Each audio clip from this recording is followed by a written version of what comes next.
सुप्रभात एमपी, बहुत बहुत स्वागत है आपका। मैं हूं आपके साथ ऋतु ज्ञानवानी और मैं हूं आपके साथ अवंतिका श्रीवास्तव। शुरुआत करेंगे मध्य प्रदेश टॉप 20 से और टॉप 20 का हम रुख करें, लेकिन उससे पहले गुना का जिक्र करना बहुत जरूरी। आरोन रोड पर आगजनी हुई और इस घटना में अब तक 13 लोगों के मारे जाने की पुष्टि हो चुकी है। गुना कलेक्टर तरुण राठी ने घटनास्थल का जायजा भी लिया। ये भी बता दें, कलेक्टर तरुण राठी ने बताया कि घटना में 17 लोग घायल हुए हैं, जिनका इलाज गुना जिला अस्पताल में चल रहा है। कलेक्टर ने घटना की जांच के निर्देश भी दे दिए हैं। जिला प्रशासन के मुताबिक फिलहाल उनका पूरा ध्यान घायलों के उपचार पर है। आपको बताएं कि बेहद ही दर्दनाक घटना, अब तस्वीरें भी हम आपको दिखाएंगे। गुना का यह हादसा जिसमें 13 लोगों की मौत हो चुकी है। 12 ऐसे लोग जो कि बस में सवार थे झुलस गए पूरी तरह से, और एक वो डंपर ड्राइवर जिसकी लापरवाही के चलते हादसा हुआ। दोनों ही तरफ से भीषण भिड़ंत और अचानक से बस ने आग पकड़ी। उसी की तस्वीरें हम आपको दिखा रहे हैं, किस प्रकार से धधक रही थी आग और लोगों को बचाना इतना मुश्किल हो गया था, क्योंकि पहले टक्कर, उसके बाद अनियंत्रित होकर ये बस पलटी और अचानक से ही ब्लास्ट के साथ इसमें आग लगी। तो कलेक्टर ने मौके पर पहुंचकर जायजा भी लिया। जितने भी लोग घायल थे, सबसे पहले उन्हें प्राथमिक इलाज के लिए भर्ती करवाए गए अस्पताल में। बड़ी बात यह है कि लोगों को बचाना मुश्किल इसलिए हो रहा था क्योंकि पलटी हुई थी बस और लोगों को बाहर निकाल पाना बहुत ज्यादा मुश्किल था, बड़ी परेशानी रही। 12 लोगों की झुलसने से जिंदा जल गए जो लोग, उनकी जान जा चुकी है। एक व्यक्ति जो कि डंपर का ड्राइवर है, उसको मिलाकर 13 लोगों की मौत इस पूरे हादसे में। 17 लोग बुरी तरह से घायल, उपचार के लिए भर्ती करवाए गए। उनकी हालत भी कुछ खास ठीक नहीं है। कई ऐसे लोग जो कि गंभीर रूप से झुलसे हैं। यह हादसा देर शाम का बताया जा रहा है। कल देर शाम का लगभग 8 बजे के करीब यह हादसा हुआ और इसमें 13 लोगों की मौत हो गई। एक डंपर चालक इसमें शामिल है। ये आपको जानकारी दे दें कि आरोन की ओर ये बस जा रही थी, गुना से आरोन जा रही थी, तभी सामने से आ रहे एक डंपर से बस की टक्कर हुई और इस टक्कर के चलते बस पलट गई और यह बड़ा हादसा हो गया। लगातार ये तस्वीरें हम आपको दिखा रहे हैं और मौजूदा स्थिति क्या है, सीधे आपको लिए चलते हैं वासु के पास। वासु, बेहद ही दर्दनाक हादसा, मतलब मुश्किल से मुश्किल तमाम लोगों को निकालने का प्रयास, लेकिन उसके बावजूद भी बहुत गंभीर चोटें आई हैं। मौजूदा हालात क्या? निश्चित तौर पर देखिए, बहुत दुखद, बहुत गंभीर और बहुत दुर्भाग्यपूर्ण ये पूरा हादसा हुआ है। ये पूरी घटना हुई है और इसमें कई लोग जो हैं इस हादसे का शिकार हुए। 13 लोगों के इस हादसे में मौत हुई है। इनमें से 12 तो बस में सवार थे और एक जो डंपर ड्राइवर है वो बताया जा रहा है। इस वक्त मैं गुना के जो जिला अस्पताल है उसके बाहर मौजूद हूँ, खड़ा हुआ हूँ और यहाँ पे कई लोग अभी भी अंदर भर्ती हैं। जिंदगी और मौत की जंग जो है लड़ रहे हैं, बुरी तरह से घायल हैं। 13 लोग अब तक इस पूरे हादसे में अपनी जान गंवा चुके हैं और आप ये तस्वीरों में जो देख रहे हैं, ये तमाम उन लोगों के परिजन हैं जो इस पूरे हादसे का शिकार हुए। कुछ लोग तो ऐसे हैं जिनके परिजन यहाँ पे पूरी रात भर से बैठे हुए हैं और अभी तक इनके जो परिवार के लोग या जान पहचान वाले लोग बस में सवार थे, उनके बारे में इनको कोई जानकारी नहीं मिली है, कोई इनपुट नहीं मिला है। जो बॉडीज बरामद की गई हैं वो इतनी बुरी तरह से झुलस गई हैं, जल गई हैं कि उनकी पहचान कर पाना भी मुश्किल हो रहा है। इसलिए उन्हें अभी हाल फिलहाल मर्चरी में रखा गया है और अब 8 दिन में जो है वो पूरी और रोकूंगी। ये पूरे हादसे पर आखिर कलेक्टर ने क्या कुछ कहा, ये भी सुनवा देते हैं।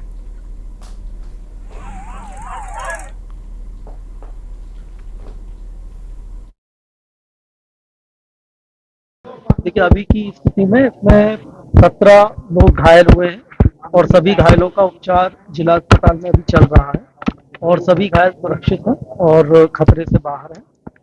और इस घटनाक्रम में 13 लोग मृत हुए हैं और ये अभी तक सीएम ने सर घोषणा की है 4-4 लाख रुपए आर्थिक सहायता की, 50,000 रुपए घायलों को। तो माननीय मुख्यमंत्री जी ने जो घोषणा की है उसका पालन किया जाए। क्या लग रहा है, क्या कारण है? देखिए, जैसा आपको पता है कि डंपर और बस दोनों आपस में टकराए हैं और फिर बस पलटी खा करके नीचे गिरी है और उसके बाद में उसमें आग लगी। क्या सर अभी ये और भी डेड बॉडियां रह गई हैं क्या? नहीं, अभी कोई डेड बॉडी वहां पर नहीं है। तो मुझे लगता है ये जो आंकड़ा है वो अंतिम है। बस और डंपर के मालिकों का पता चला है, इनके परमिट वगैरह के बारे में कुछ जानकारी? उसकी परमिट वगैरह की हमने जानकारी निकालने के लिए अलग से बोला। अभी तक हमारा पूरा ध्यान हमारा ये था किस तरीके से बॉडियों की शिनाख्त किस तरह से करेंगे? बॉडी की शिनाख्त हम डीएनए के माध्यम से करेंगे और जो सर कुछ डेली अप डाउन करने वाले यात्रियों के परिजन इनको तलाश रहे हैं, वही मैं कह रहा हूँ कि जो अगर परिजन तलाशेंगे और जो बॉडी का डीएनए होगा उसका मिलान करके फिर पहचान जो है स्थापित होगी। जैसा जैसा जैसा मैंने कहा कि अभी तक हम लोगों का पूरा ध्यान राहत पर था। अब उसके बाद में इनके कारणों के बारे में विस्तृत की जांच करेंगे और जो भी दोषी होगा उसके खिलाफ कार्रवाई करेंगे। रूटीन चेकिंग होंगी गाड़ियों की जैसे कि पहले की जाती थी? देखिए वो नियमित प्रक्रिया है, वो नियमित प्रक्रिया में होता रहेगा। आप कहाँ से आए हैं, कौन आपका यहाँ पे? हम रजोदा से आए, आरोन तहसील है, गुना जिला है। तो बस में कौन बैठा था? हमारा भैया था सर, और इलाज करवाने के लिए आया था गुना पे। तो उनका भी कुछ पता चल पाया? नहीं, कोई पता नहीं चला सर। आपके परिजन भी थे बस में? मेरे भैया गाड़ी चला रहा था, ड्राइवर थे? ड्राइवर थे। अबे भी पता नहीं है बाबू, कोई जानकारी नहीं मिली? कोई जानकारी नहीं है। और हमें पता लगा जब हम आए पूरी ठंड में। पूरी ठंड। आपके भी परिजन यही बस में? मेरे मामा जी थे बस में, अभी तक उनकी भी जानकारी नहीं लगी। कुछ लोग बोल रहे हैं भोपाल रेफर कर दिया है, कुछ लोग बोल रहे हैं यहाँ पे एडमिट हैं, पर अभी तक कोई शनाख्त नहीं हुई सर, कोई जानकारी नहीं लगी हमें। अच्छा, जो आप लोग तो खैर यहीं पे थे, प्रत्यक्षदर्शी भी रहे होंगे, जो हादसे में जो डेड बॉडीज यहाँ पे पहुंची हैं, वो ऐसी स्थिति में थी कि उनको देख के समझा जा सके कि ये कौन है, उनको पहचाना जा सके? डेड बॉडीज दिखाई नहीं गई हैं, बाकी ये कहना है प्रशासन का और अन्य जो स्टाफ मेंबर है कि डेड बॉडीज में बहुत सी डेड बॉडी ऐसी हैं जिनको बिल्कुल ही नहीं पहचाना जा सकता है। कुछ में है कि कुछ अंदाज से उनको देखा जा सकता है। लगभग 12 या 13 लोगों की डेड बॉडीज की आसार बताए।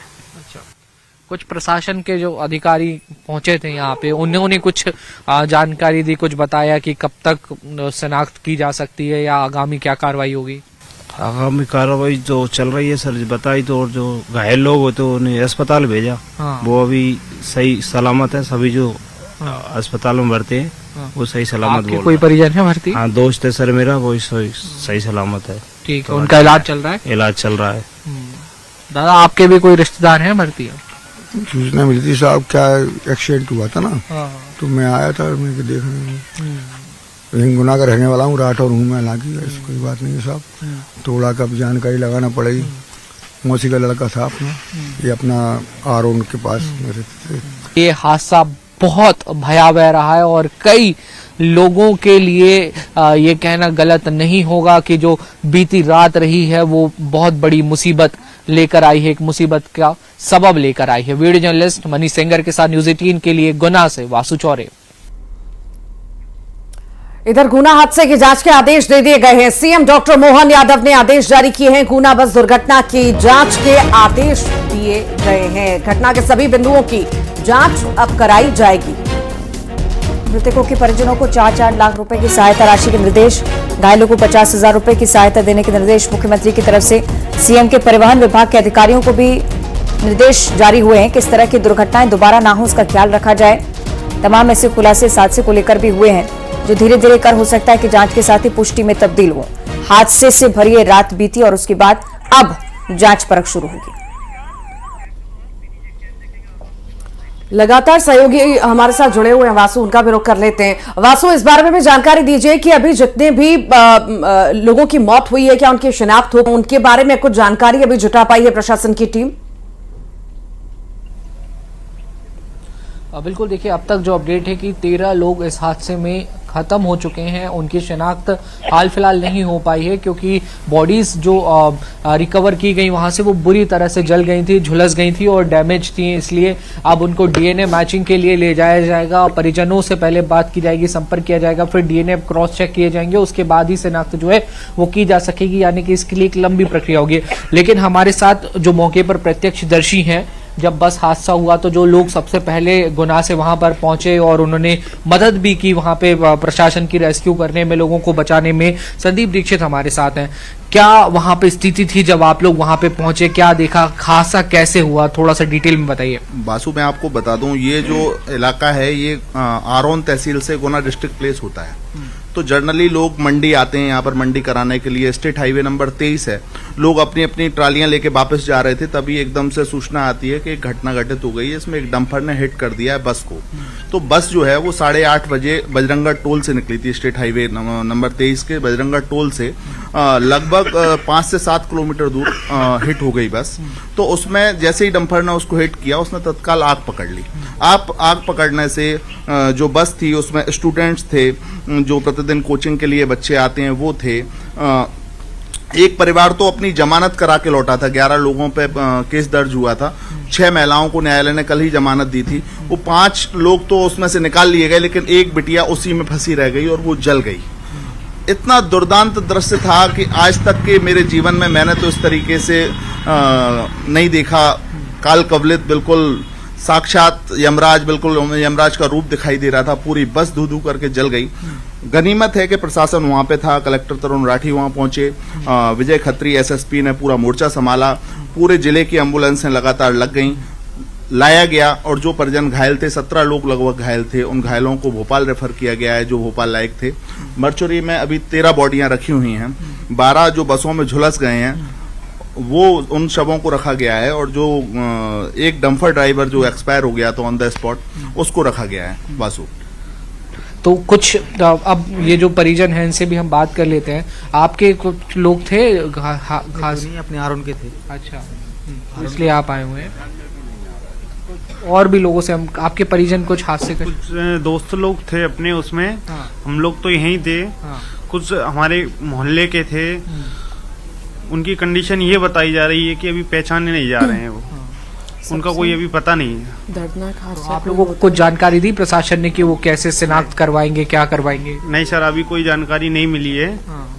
प्रशासन ने अभी प्रशासन का काम किया है। तो आप लोग रात भर से यहीं पे बैठे हुए हैं? रात के आ गए थे हम 2 बजे के आसपास, पता लगा जाए था। हमने कुछ देखा कुछ नहीं है, क्या किया हम तो आकर बैठे। कोई परिजन थे? हाँ, बुआ जी लड़के थे। तो अभी क्या उनका इलाज हो रहा है, क्या स्थिति है? कोई पता नहीं है, हमें बताई नहीं, हमें कुछ नहीं बताई। बॉडी मुड़ी है क्या है, कहीं इलाज चल रहा है, कोई नहीं बता। क्या जी? अभी कोई देखने नहीं दे रहा है, बॉडी बता ही नहीं रहा है पहचान के लिए।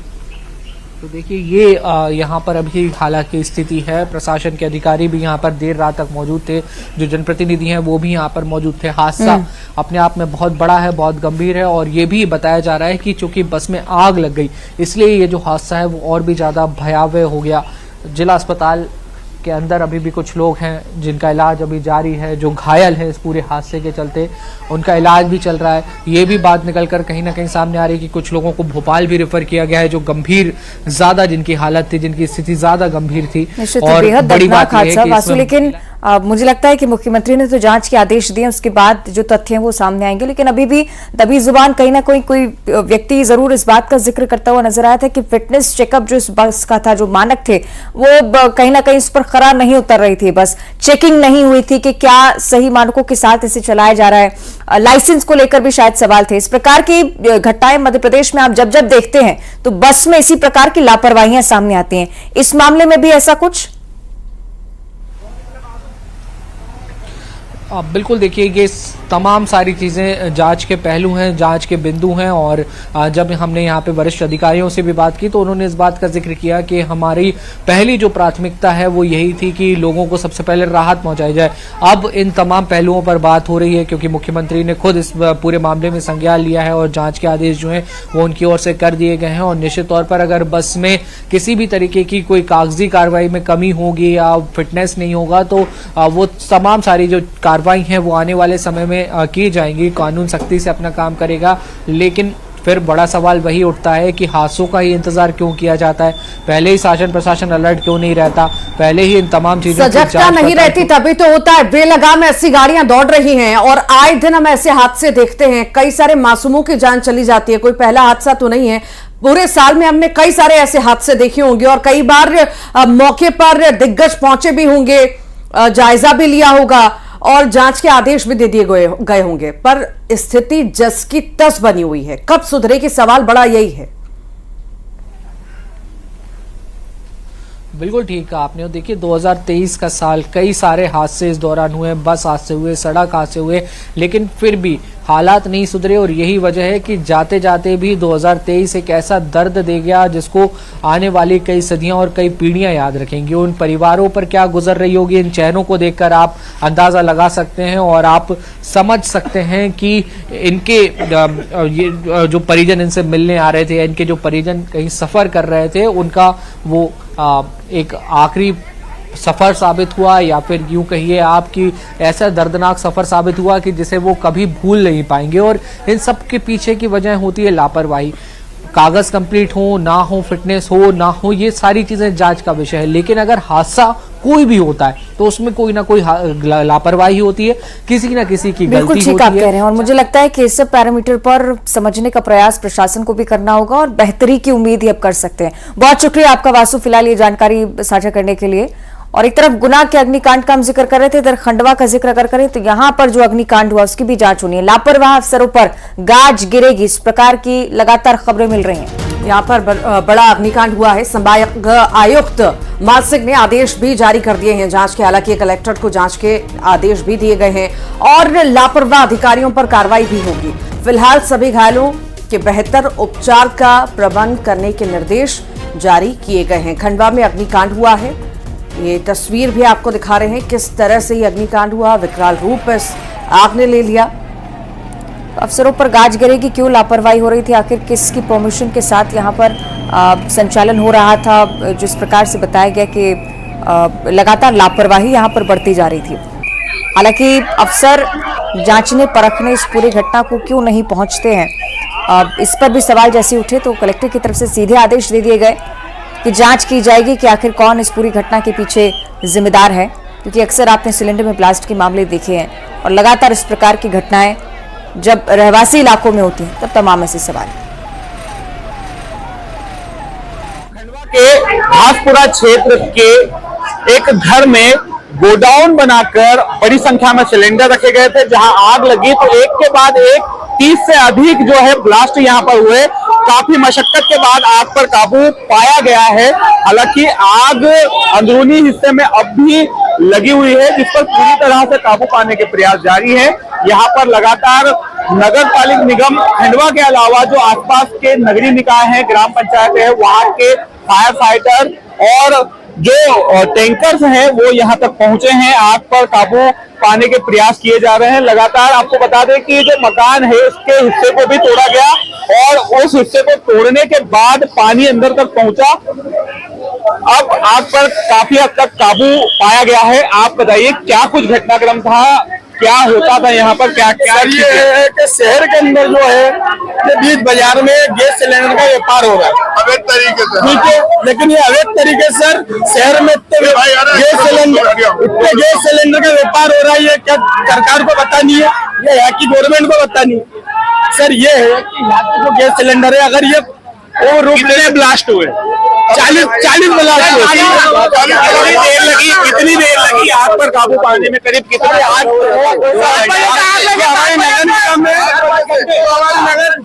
जो हमारी नगर निगम है उनने काबू पा लिया। लेकिन बहुत अच्छा हुआ कि नगर निगम की गाड़ी आ गई।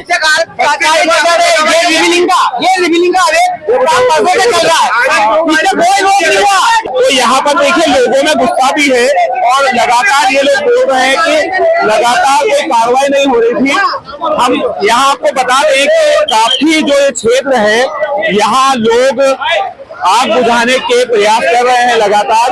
और यहाँ जो अफसर हैं उनसे भी बात करेंगे कि आखिर किस तरह की स्थितियां थी एसडीएम में यहाँ पर। सर, क्या कुछ स्थितियां थी, कितना कुछ काबू हुआ है, क्या स्थितियां हैं फिलहाल? अभी लगभग कंट्रोल में है, लेकिन क्या कर हम लोग मैक्सिमम पानी उसको डाल रहे हैं। क्या था सर, कोई घायलों की क्या स्थिति, कितने लोग हैं, कहाँ पहुंचे हैं? क्या 6 घायल है, 2 को इंदौर रेफर किया, 4 अभी हॉस्पिटल। फिलहाल कोई कैजुअलिटी की तो नहीं खबर? यहाँ कोई कार्रवाई होगी सर, क्या होगा आगे? वो अभी पहले ये कर ले, उसके बाद बताएंगे। बिल्कुल, तो प्रशासन की टीम जो है वो लगातार जुटी हुई है और यहाँ जो लोग हैं उन्होंने भी काफी मशक्कत किया। कई लोग यहाँ पर आग बुझाने के लिए आगे आए, हिम्मत दिखाई दमकल कर्मियों के साथ। तो ये जो खंडवा का घासपुरा क्षेत्र है, यहाँ पर जो लगी आग थी उस पर काफी हद तक काबू पा लिया गया है और पूरी तरह से उस पर काबू पाने के प्रयास किए जा रहे हैं। अमित जायसवाल, न्यूज़ 18 खंडवा। और खंडवा के इस अग्निकांड के दौरान क्या कुछ हुआ ये भी हम आपको बताएं। मकान में अवैध गैस गोदाम बनाया गया था और उसमें अचानक एक एक कर ब्लास्ट होने लगे। 30 से ज्यादा ब्लास्ट उस दौरान देखने को मिले। पूरे इलाके में अफरा तफरी का माहौल बन गया। उस समय सूचना के बाद जिला प्रशासन की टीम मौके पर पहुंची, साथ ही दमकल की टीम भी पहुंची। घंटों की मशक्कत करनी पड़ी टीम को, उसके बाद जाकर के आग पर काबू पाया जा सका। लेकिन इस दौरान 3 लोग झुलस गए हैं। घायलों को अस्पताल में भर्ती करा दिया गया। तो वहीं प्रशासन ने अवैध गैस गोदाम को बुलडोजर से ध्वस्त भी कर दिया। और ज्यादा जानकारी के लिए हमारे साथ सहयोगी अमित जायसवाल हमारे साथ जुड़ गए हैं। अमित, अवैध रूप से संचालित हो रहा था गैस का गोदाम, आखिर कितने लंबे वक्त से ये संचालित हो रहा था और अभी शुरुआती जांच में क्या कुछ सामने आ पाया है?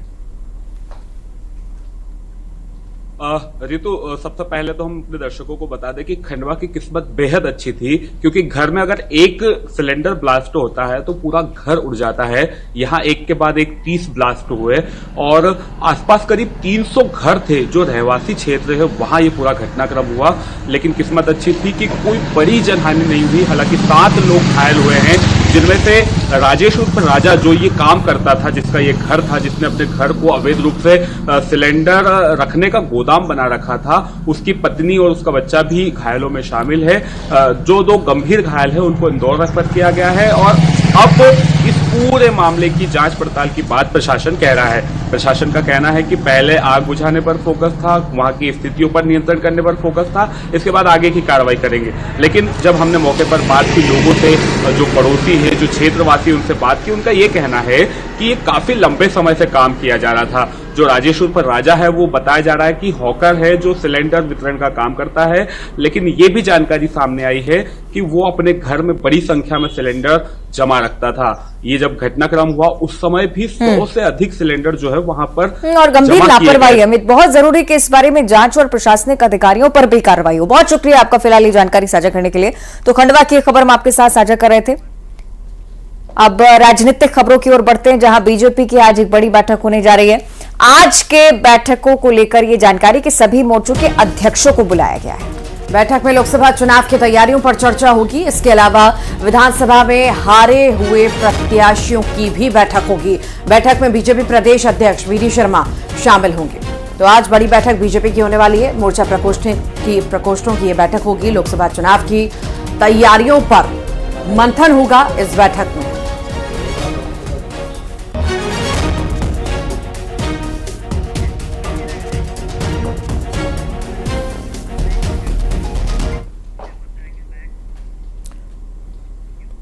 और आइए अब देखते हैं एमपी टॉप 20।